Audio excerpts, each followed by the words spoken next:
Oi, pessoal, vamos começar mais uma aula de dinâmica. O que a gente vai ver hoje, né? Hoje a gente vai ver sobre as equações de movimento para coordenadas normal e tangencial e coordenadas cilíndricas. O que a gente está vendo aqui, não sei se vocês estão percebendo, o que a gente viu no capítulo anterior de cinemática para como calcular a aceleração para esses tipos de coordenadas, a gente vai ver agora calculando as forças, tá bom? Então tudo que a gente aplicou lá de aceleração centrípeta, que na direção normal, aceleração tangencial, que varia a velocidade escalar, tudo isso que a gente viu, a gente vai ver aqui com o foco de dinâmica. Então, quando a gente estiver falando de tudo que a gente, aqueles conceitos, a gente também vai continuar aplicando, tá bom? Então vamos direto aí para iniciar a matéria. A gente vai ver que não vai ter muita teoria adicional. Aqui no caso, quando a gente está falando de coordenadas normal e tangencial, a gente vai falar de uma outra coordenada que vai ser a coordenada chamada de binormal, que é essa B, né? Essa coordenada B aqui. O que é essa coordenada B? O que ela vai afetar para a gente? A gente sabe que o movimento mesmo ele está acontecendo no plano das coordenadas aqui N e T, das coordenadas normal e tangencial. Então, a gente vai ter esse plano onde o movimento circular, né, curvilíneo, circular não, movimento curvilíneo acontece. E a coordenada binormal é a coordenada perpendicular a esse plano. Então, quando a gente for fazer somatória de forças, igual a MA, né, a gente vai ter a somatória das forças normal, tangencial e desse eixo aí que a gente vai chamar de binormal. E aí isso daqui vai ser uma aceleração, vai ser a massa vezes a aceleração normal e massa vezes a aceleração tangencial. Ou seja, eu não tenho aceleração binormal. Então a gente vai ver que a gente pode fazer separado, né? A somatória das forças tangenciais é a massa vezes a aceleração tangencial. Somatória das forças normais, massa vezes a aceleração normal. E a somatória das forças binormais vai ser zero. Tá bom? Então a gente utiliza esses três conjuntos de equações para cada uma das forças. É só essa teoria de coordenadas normais e tangencial. Então a gente já pode fazer direto um exercício. Esse exercício aqui é bem interessante, foi por isso que eu coloquei essa ilustração aqui já no começo para utilizar, né? Já que a ilustração aí tá melhor que a do livro, eu acho. Então fala assim, ó, determine o ângulo de superelevação que uma pista de corrida deve ter para que as rodas dos carros mostrados na figura 13 e 12 não tenham que depender do atrito, para evitar que eles escorreguem para cima ou para baixo na pista. Suponha que os carros tenham massa m e trafeguem com velocidade v numa curva de raio ρ. Determina as dimensões deles, as dimensões dessas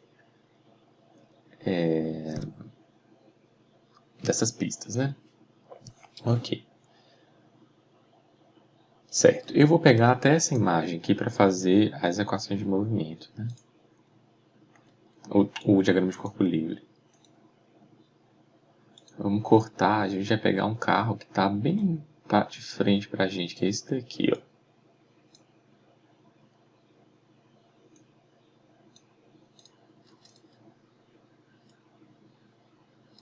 Certo. Então eu vou desenhar em cima desse carro aqui. Acho que a azul, azul aparece bem aqui. Então eu vou ter aqui o quê? Eu vou ter a coordenada, colocar o centro de massa aqui. Essa é a coordenada normal. Isso. Essa vai ser a coordenada binormal. Pronto, tem essas duas coordenadas. Quais forças que eu vou ter aqui? Eu vou ter a força peso e vou ter aqui a força normal do carro, né? A normal do corpo. Vamos dizer assim, essa normal aqui. Deixa eu desenhar essas forças maiores.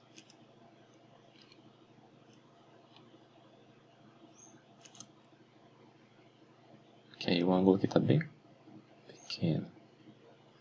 Certo, e aqui é a força normal.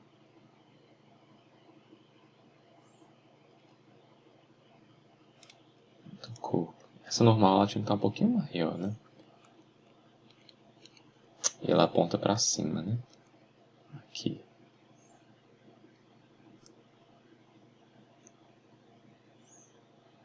Pronto. Então eu vou pegar aqui a linha de ação dessa normal. Pronto. E aqui eu vou ter o ângulo θ, que é o que ele pede, esse ângulo de superelevação aqui. Que é o mesmo que esse ângulo, se a gente representasse aqui, né? Certo. Então essas são as forças aí que estão atuando nesse corpo. Ok. Esse é o diagrama de corpo livre.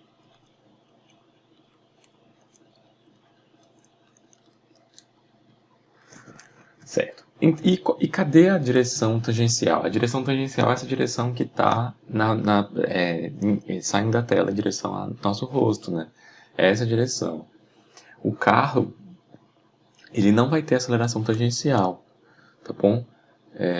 Ele fala... Porque ele fala para trafegar na velocidade v. Essa é a velocidade escalar. E lembre que a aceleração tangencial é a que varia a aceleração escalar. Mas no caso a aceleração escalar dele é constante. Então a gente vai fazer a somatória de forças normal e igualar. Nessas são as equações de movimento. Vou escrever isso.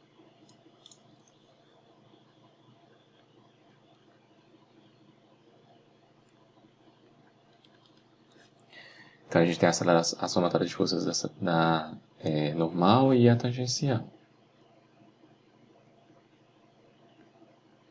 Só que como a gente viu que a aceleração tangencial é zero, a gente vai ter essa somatória de forças tangenciais igual a zero.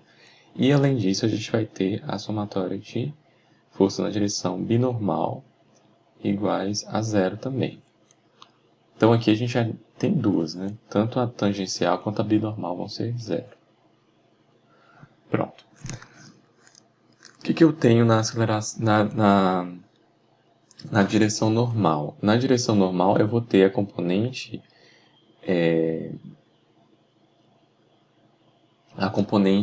da normal aí na direção normal. A componente normal da direção normal.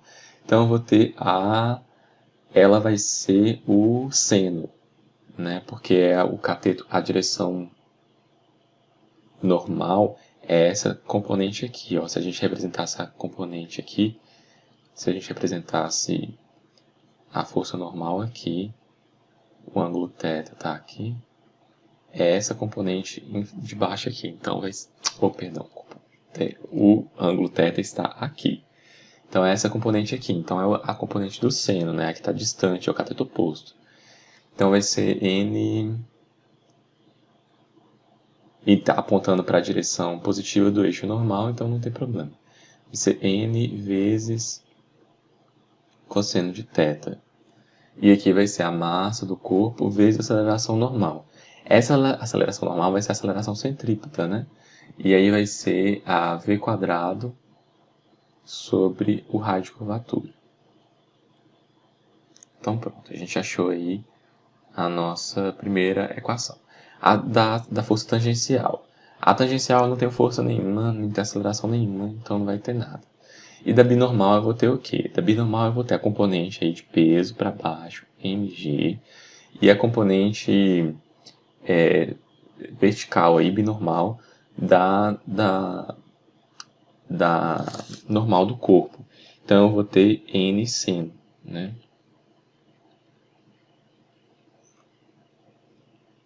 E aí isso daí vai ser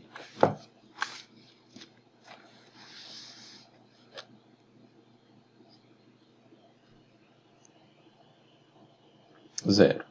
Pronto. Então eu posso isolar o n aqui, né? Esse nc aí é normal do corpo, que eu achei nessa equação 3 aqui, né? Esse é 1, pode chamar de 1, 2 e 3. Então na minha equação 3 que eu fiz, eu vou poder isolar o n. Então eu vou ficar com nc é igual a mg, é cosseno. Por que é cosseno? Porque é esse cateto aqui agora, né? esse cateto aqui que aponta para cima, que é o adjacente. Então vai ficar mg sobre cosseno de θ. Eu passo o mg para o lado de lá, fica positivo, e divido pelo cosseno. Certo, agora a gente pode substituir nessa equação aqui. Então eu fiquei com isso daqui, eu fiquei com NC da equação 3, NC igual a mg sobre cosseno de θ.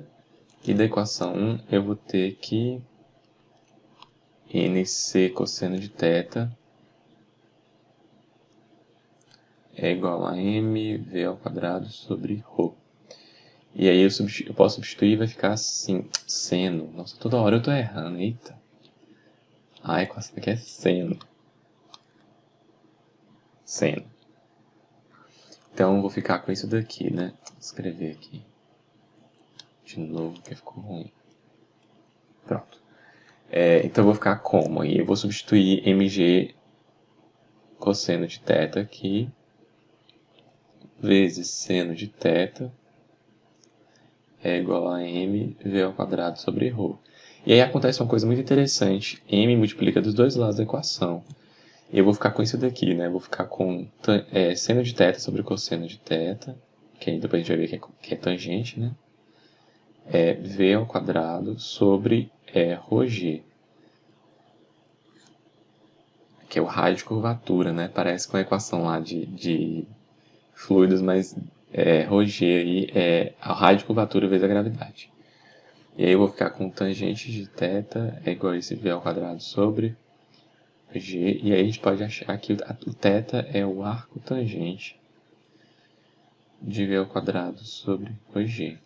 Então essa que é a expressão que o exercício pediu. Ele pede quanto que é o θ em função da velocidade do raio de curvatura, além da gravidade, né? E ele pede em função da massa m. Só que a gente percebe que não depende da massa m. Esse nosso esquema aqui. Por quê? Porque ele pediu para não depender do atrito. Se a gente falasse aqui do atrito, aí sim, né? A gente teria que estudar quanto que falha o coeficiente de atrito e ele afetaria a normal. Só que no caso não pediu, tá certo? Esse exercício ele volta diversas vezes aí no livro, né? Uma para analisar, depois ele até cita no problema 2142 do capítulo 21, a gente está no capítulo 13, né? Lá no capítulo 21 tem esse mesmo exercício com atrito, com outra ideia aí, tá bom? Então essa é a análise que a gente fica para não depender do atrito. Ele precisa valer isso daqui, essa expressão, certo? A gente vai agora para o próximo exercício, o exercício 13.7, o exemplo. E aí, esse exercício aqui é bem interessante. Eu acho que, na verdade, eu acho os exercícios muito interessantes, né? Eu acho esse exercício aqui bem interessante também. E esse aqui é muito interessante. Esse aqui, ele é bem interessante de analisar, porque ele é muito... Não é peculiar, que eu queria dizer. Ele não é... Você precisa pensar bastante para onde estão as forças desse exercício aqui. Esse exercício fala assim, ó, um disco D de 3 kg está preso a um fio. Então tem um fio no centro desse disco. A plataforma está girando aí no sentido anti-horário. Certo. A outra extremidade do fio está presa a uma junta esférica localizada no centro dessa plataforma. Se o disco é colocado sobre a plataforma, que está girando rapidamente, determine o tempo necessário para atingir uma velocidade escalar suficientemente alta para a ruptura do fio. Então perceba, essa plataforma está girando muito, muito rápido. A gente vai jogar um disco que está numa velocidade inicial, vamos colocar assim dessa forma, 0, sobre essa plataforma. E aí, esse disco ele começa a girar, tá bom? Com essa plataforma. Só que ele não assume a velocidade inicial da plataforma de início. Isso que é interessante de analisar. Aí eu vou mostrar um vídeo sobre isso. E aí ele vai começar a acelerar. Que é isso que ele está pedindo, né? Ele pede, determine o tempo necessário para ele atingir uma velocidade escalar suficientemente alta para a ruptura do fio.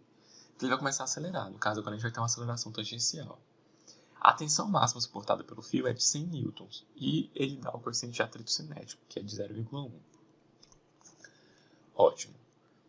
Eu vou desenhar aqui primeiro o disco sobre a plataforma, tá bom? Então, esse desenho aqui, eu vou fazer assim nos eixos, ó.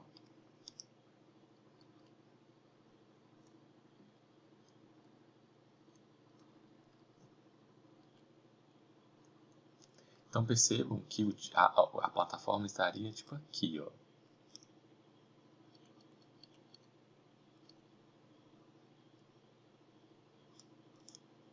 Tipo, é meio difícil de imaginar, mas ela tá aqui. Isso aqui aponta para o centro da plataforma.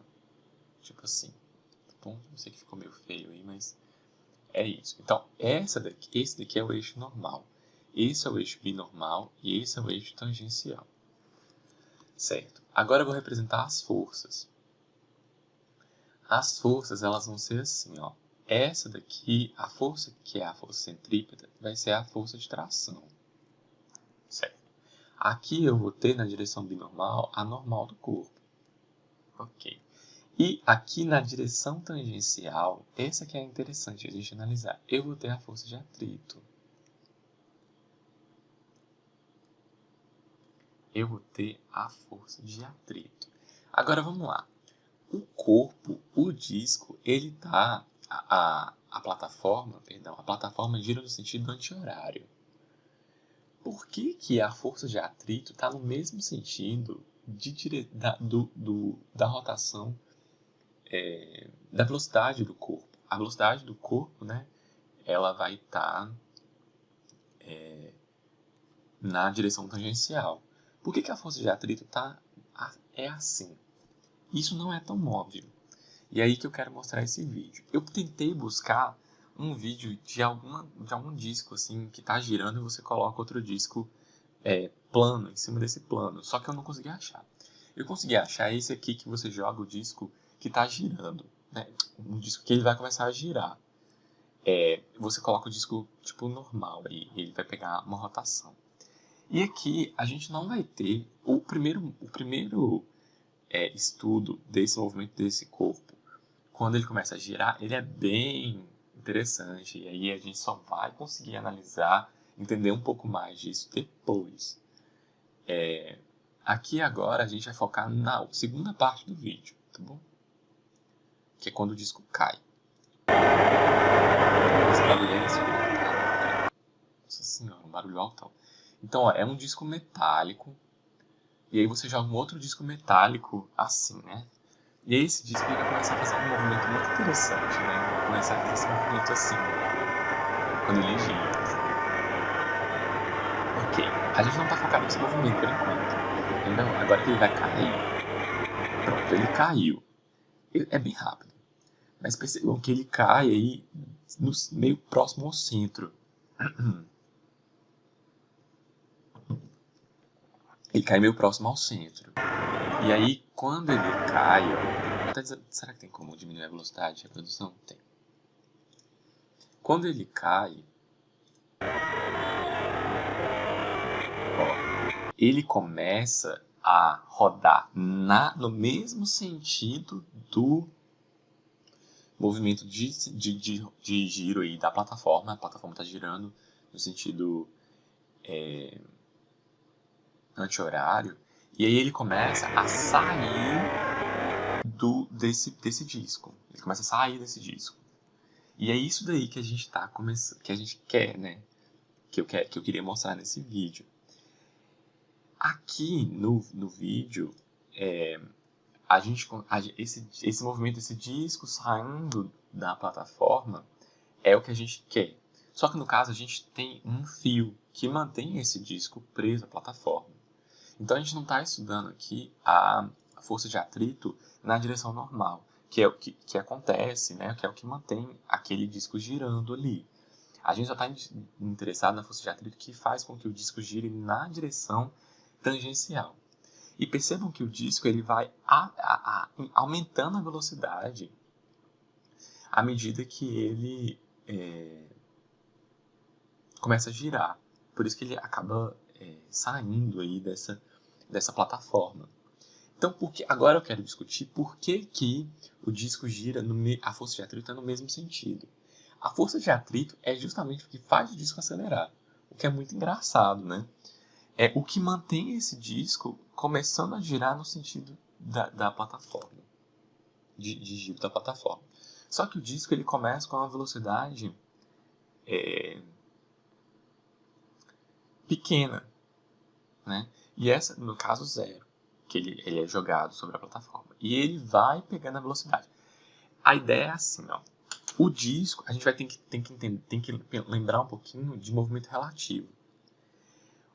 Percebam que no vídeo, vou voltar ao vídeo, o disco, ele gira ele gira na plataforma numa velocidade menor que a plataforma. É como se ele desliza sobre a plataforma. Então, lembre que força de atrito, ela é contrária ao movimento. Só que no caso, essa força de atrito aqui, ela vai ser contrária ao movimento relativo. O movimento relativo, o movimento que a plataforma enxerga, é como se o disco girasse horário para a plataforma. Porque a velocidade do disco é menor que a velocidade da plataforma. Então a plataforma está girando anti-horário com a. Vamos colocar aqui na plataforma aqui, com uma velocidade bem alta, né? Ela vai ter uma velocidade angular aqui, mas a gente pode pegar uma velocidade de uma partícula na extremidade da plataforma. E aí o disco ele vai estar girando, esse discozinho que você colocou em cima, numa velocidade menor. No começo é 0, e depois essa velocidade vai aumentando. Só que sempre menor. Se a gente for ver velocidade relativa aqui vai estar para lá. Vai estar no sentido horário. Então o disco, eu vou chamar de plataforma e disco. A plataforma enxerga o disco rodando no sentido horário. Por isso que a força de atrito é como se fosse contrária a esse movimento relativo. É bem interessante de entender. Então vou resumir de novo. A plataforma ela gira no sentido anti-horário e o disco também. Só que para a plataforma, se a gente for falar de movimento relativo, o movimento do disco ele vai ser horário. Se eu diminuir essas duas velocidades aqui, vai ser essa daqui, né? Lembra lá de movimento relativo. E aí eu vou ter a força de atrito contrária a esse movimento. É a força de atrito que faz com que esse disco gire. Interessante, né? Então pronto. Então eu vou ter a somatória das minhas forças aí. Eu vou ter a somatória das forças tangentes normais aqui, por exemplo, iguais a m vezes a aceleração normal. Então eu vou ter o quê? Eu vou ter a tração, que vai ser a massa do corpo vezes v ao quadrado sobre ρ. Ok. A gente vai ter a somatória das forças binormais. Das forças binormais, isso igual a 0. Então eu vou ter a normal do corpo menos o peso, né? Esqueci de representar o peso aí, né? A gente tem o peso do disco, mg. Isso daqui é igual a 0. Então, dessa equação aqui, a gente vê que a normal, ela é o peso do corpo. E lembra que a normal a gente precisa para a força de atrito, né? E aí, a minha última equação é das forças tangenciais. Elas vão ser a massa vezes a aceleração tangencial. Então, eu tenho o que na tangencial? Eu tenho a força de atrito. E ela é m vezes a aceleração tangencial. E aí eu tenho que a força de atrito é μ vezes a normal do corpo. Então a gente já pode jogar direto aqui o mg, né? Eu vou ficar aqui com μ vezes mg, que é igual a massa vezes a aceleração tangencial.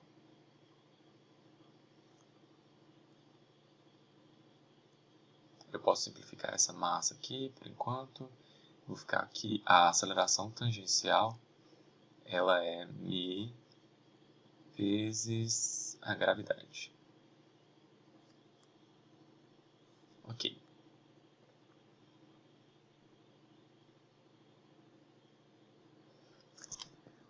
O que a gente vai fazer agora? A gente vai jogar a nossa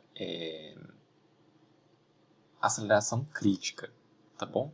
Ou a nossa tensão crítica, que é a tensão de 100 newtons. A gente vai jogar a tensão de 100 newtons aqui para a gente achar a nossa velocidade crítica, tá bom? Então, jogando essa tensão crítica aí, a gente vai ficar, essa tração crítica, eu vou ficar com T igual a M vezes V ao quadrado sobre ρ. Eu vou ter 100 é igual a massa. Qual que é a massa? Ele falou aqui 3 quilos. Então, é 3 quilos. 3 vezes a velocidade crítica ao quadrado sobre o raio que é 1 metro. Tá vendo aqui na imagem é 1 metro. Ok, então vai ficar 1 metro. A gente consegue achar essa velocidade crítica aqui. E tira a raiz, passa para o outro lado, que vai ser 5,77 segundos. Metros por segundo. Então pronto, essa é a velocidade crítica. Ok, agora a gente volta nessa equação aqui para a gente achar a nossa aceleração tangencial. Então a gente vai aqui a gente já pode achar a aceleração tangencial aqui direto, né? A aceleração tangencial vai ser 0,1 vezes 9,81. Então a aceleração tangencial é 0,981 metros por segundo ao quadrado. Ok. Então a gente achou a aceleração tangencial e a velocidade crítica. O que o exercício pedia? O exercício pedia o tempo. Então percebam, a aceleração tangencial ela é a responsável por variar a nossa velocidade escalar. Essa velocidade que a gente achou aqui é a velocidade limite que o fio vai romper. Essa velocidade, entendam que essa velocidade aqui ela é variável. A velocidade do fio. Do fio é ótimo, do disco sobre a plataforma, ela é variável. E aí a gente precisa utilizar as equações de cinemática para poder achar nosso tempo.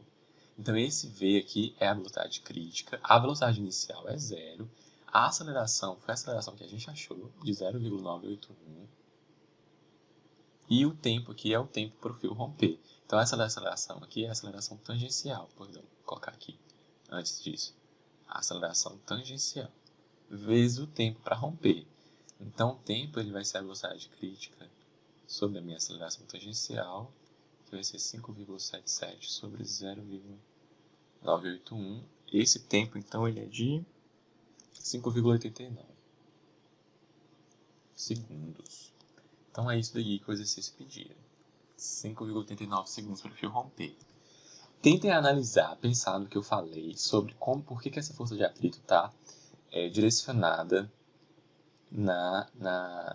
no sentido tangencial aí, e da velocidade relativa e tal. Entendam também, lembrem que a aceleração tangencial aí é a responsável por variar a aceleração, a velocidade escalar. Essa daqui é a velocidade escalar que a gente conseguiu para poder romper o fio. A gente conseguiu ela baseada na aceleração centrípeta e na tração limite, né? E depois a gente jogou aí nas equações cinemáticas para achar o tempo para romper. Então esse é esse exercício aí.